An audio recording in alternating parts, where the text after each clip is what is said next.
Okay, in this video, I'm going to show you how it might be possible to get a Hydrolock Black Death 3.0 CRD Diesel back to running.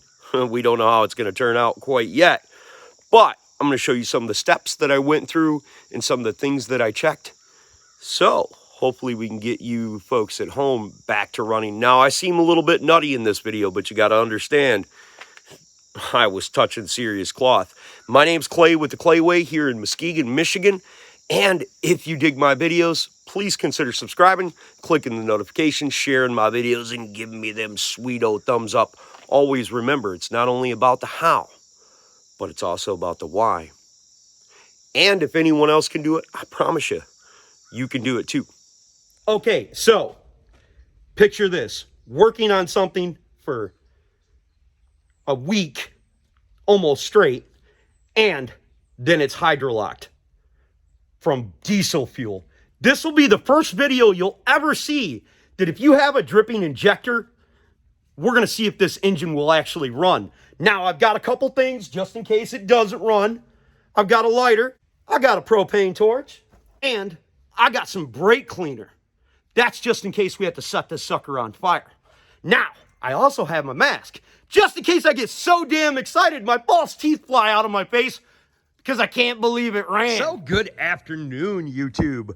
This is Clay with the Clay Way. We've got a Mercedes 3.0 diesel in the shop today, and this thing doesn't want to go. When we hit the key, it just clicks. So we're going to show you a few tips and tricks and hopefully lead you down what the problem is with this Mercedes. Now, there's a couple things that we need to know about Mercedes. When you hit your key and it just clicks, if it's a battery voltage problem, once it clicks, the dash lights are going to shut off and probably stay off.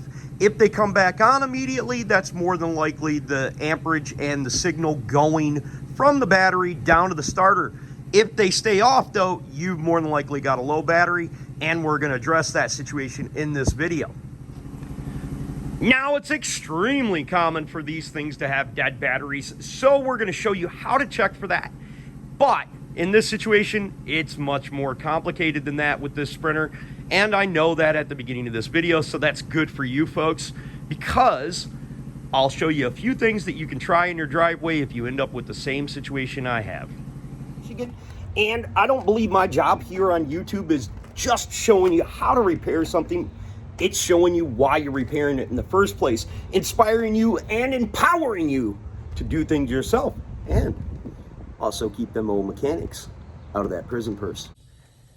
Okay, so it's quite common that you'll go to get inside your Sprinter, or any vehicle for that matter, to be honest with you. You'll turn the key,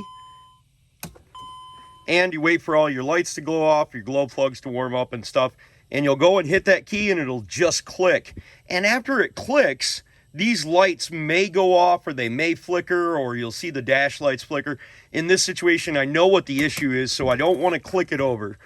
But if that happens and all the lights go off, you obviously want to check your battery charge. Now, there's several things you can do in the Sprinter situation. You can get down to the battery and jump it, but that requires removing the floor and all of that stuff, and it's kind of a pain. Now, most often, I found over the years that generally the best way to jump these is removing the floor and removing the panel covering the battery. The unfortunate part is that it takes Torx bits, and it takes you 5 or 10 minutes. You're frustrated and you want to start that vehicle up right now. You don't want to take it down to the auto repair shop, because you know them guys are just going to be all up inside your prison purse just to jump start a vehicle. So we're going to go underneath the hood, and we're going to check out where we can jump it from underneath there. And if you have really good high gauge, or in this situation, low gauge jumper cables, you'll be able to start it from under there. Now, as we open up the bonnet, we look down here to the side, we're going to see this red tab right here, and this is pretty simple. This is, you push this back and you attach your red cable from your positive side of your jump box or battery or whatever vehicle, and then you attach the black side to there. Now, this gives you a good jumping point. If it still clicks, even after you've done that, it's possible that you have a defective starter or effective communication going from your battery down to your starter. That's why I mentioned that going underneath the vehicle and opening up the battery cover is probably your best bet, because even after you do this, sometimes they still don't start because they can pull a lot of amperage to turn that starter over. Now, worst case scenario could be like this particular scenario that we're dealing with today. And that is that this engine is actually locked. This one is hydro-locked, meaning that the vehicle has fluid down inside the cylinders in it, and it's more than is able to push the cylinders up. Now, that's really bad in most instances, but this guy tells me that he turned his vehicle off and it was turning over just fine. He didn't have any problems the night before. So we're going to go through some steps and take a look at the things underneath here. We're going to be removing the top portion of this, and to keep the video down, I'm not going to show you all of that. There's several videos to show you how to remove all the components on the top of here to get to where I'm working at. And if you can't find them there, you can always find them on my playlist. So we'll start doing that, and we'll get down to the actual problem. And maybe we're even going to find other problems that I'll explain to you, and our stuff that you definitely need to know about Sprinter vans. If you don't know that much about Sprinter vans, take a look at my Sprinter van playlist. And if you don't want to hear my mouth run and you want to help the channel, just turn that old volume down and let them suckers play. Now, I've never seen Black Death personally, but I've heard about it and I've read stuff about it on the internet.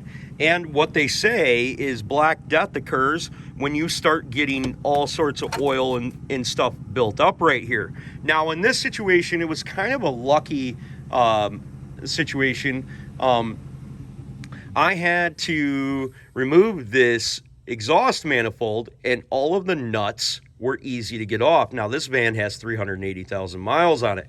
The nuts on the exhaust should not have been easy. They should have been rusty and broken and stuff like that. But because there's so much stuff spewing out of here, it kept the nuts lubricated. So in that situation, it's good. But we're going to get back to this locked up motor. Now, I can go down below and put a big socket and a big ratchet on the harmonic balancer crank of the engine and try to turn it by hand. If I'm not able to turn it by hand, in my situation, it's locked up.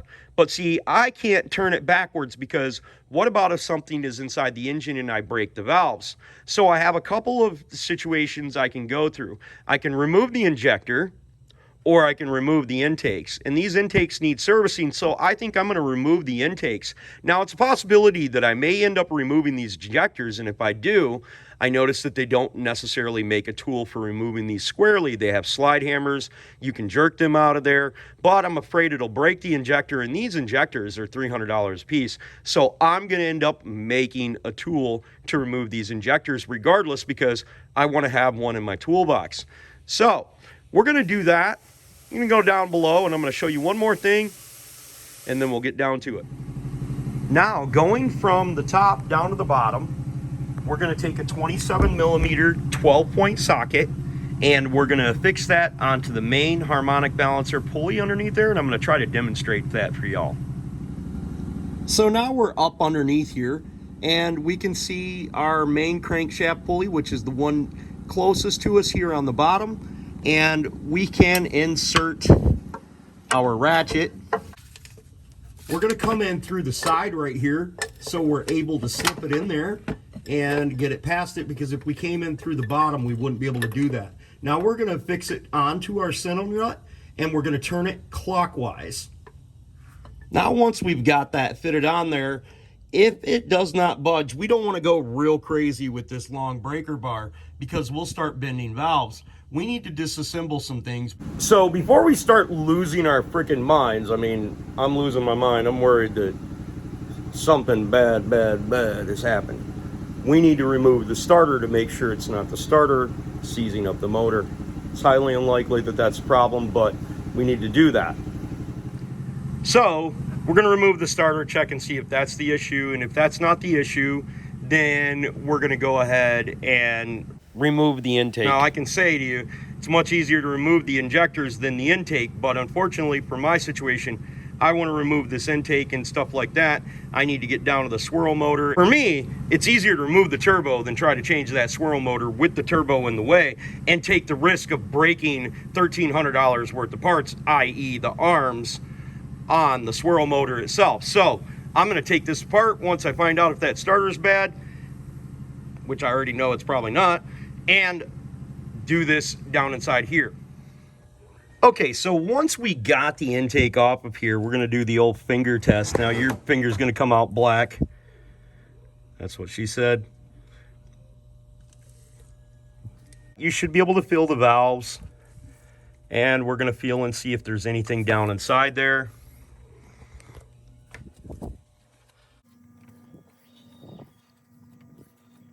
Now we're going to roll the engine backwards, and what we're hoping to hear is some gurgling, which will acknowledge that we had an hydrolock situation, and if the engine was not running, we can take the hydrolock situation out of there and do it, then repair our injectors because our injectors are leaking. So we could have not taken the intake off of here, could have just removed the injectors and possibly did this, but I wasn't certain, and I knew if I removed the intakes that I'd be able to get down inside there and feel for certain, and also would allow me to roll the engine backwards to push that diesel fuel back up. Now we're going to take a vacuum and we're going to make an attachment for it and suck out the intake valves just to make sure, and we're going to roll the engine backwards. Even though you're technically not supposed to do that, I'm doing it as gentle as possible, and I figure at this point I either have a bad engine or I could quite possibly have an engine that I can put back together and make run again. Now you're going to make yourself an attachment for your vacuum cleaner. I recommend using a stiff out, and that'll give you the ability to clean out all of the intakes, but we also need to clean out the exhaust too. The reason that we need to clean the exhaust out is because that comes up into the turbo, and we don't want all that raw fuel going up into the turbo for sure.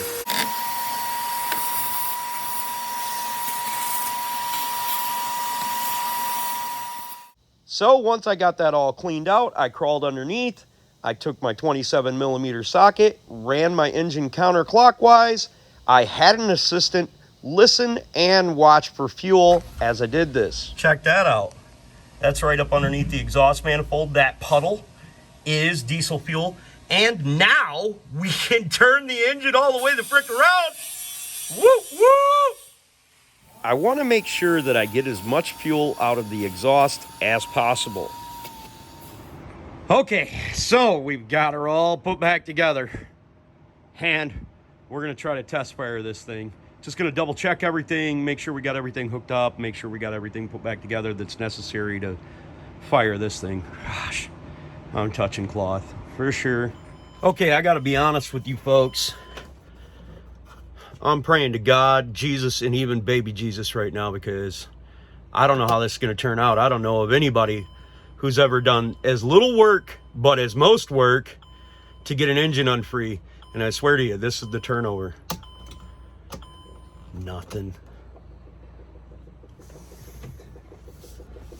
Not a good sign. Check it out.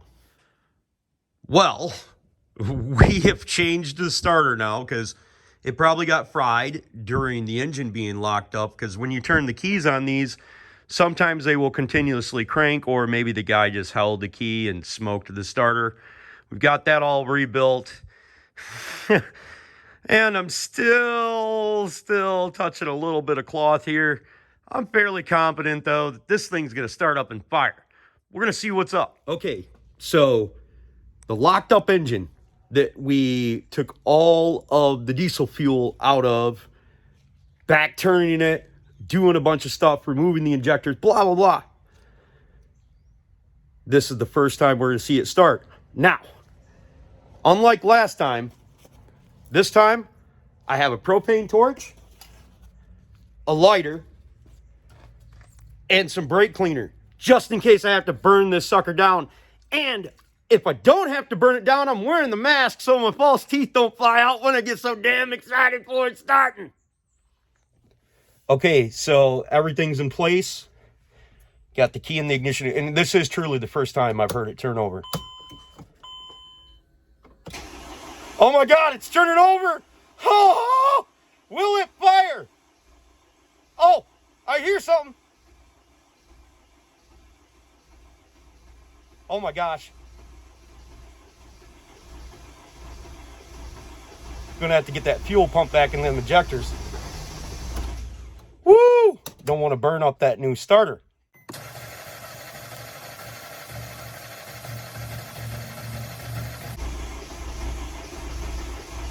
Better go check everything and make sure everything's connected. Make sure we don't have diesel fuel all over the place. We'll come back.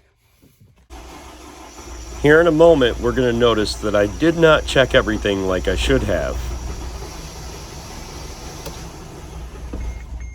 Woo!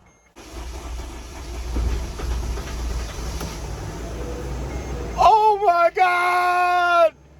I just freaking fixed the Hydrolock freaking engine without disassembling it. Oh, that wasn't good. I'm sure it's fine. Probably just air bubble in the fuel lines. Woo! Well, the problem was I forgot to turn it when I put that fuel filter in. I just assembled this enough to start it up. But oh my God, you guys, you and ladies, I don't know. You do not understand how freaking awesome that is. This is amazing stuff right here. Listen, folks, you don't know. I am like thanking everyone. I've thanked God, Jesus, baby Jesus. I even thank Kip Winger from the video music group Winger back from the 80s. That's how thankful I am. Oh, I can't believe that thing ran again. That hydrolocking in that engine was caused by the injector, but I was able to get that fluid out by removing the intakes. So, hopefully this video was helpful. You'll consider subscribing, clicking the notification, sharing my videos, and giving me them sweet old thumbs up. And remember, if you've got a question for old Clayboy, I answer them for absolutely free. I don't collect any information. I don't care about your baby mama drama, but I may be able to help you with your car. You can look me up on Facebook Messenger, send me a DM. I'll answer them as quick as I can. And if at nighttime you want to help me out, open up the old laptop, put on one of the sweet Clayway playlists, either tips and tricks or maybe these Sprinter videos. Turn that old volume down and let them suckers play from front to back. God bless you folks. Have the best of days.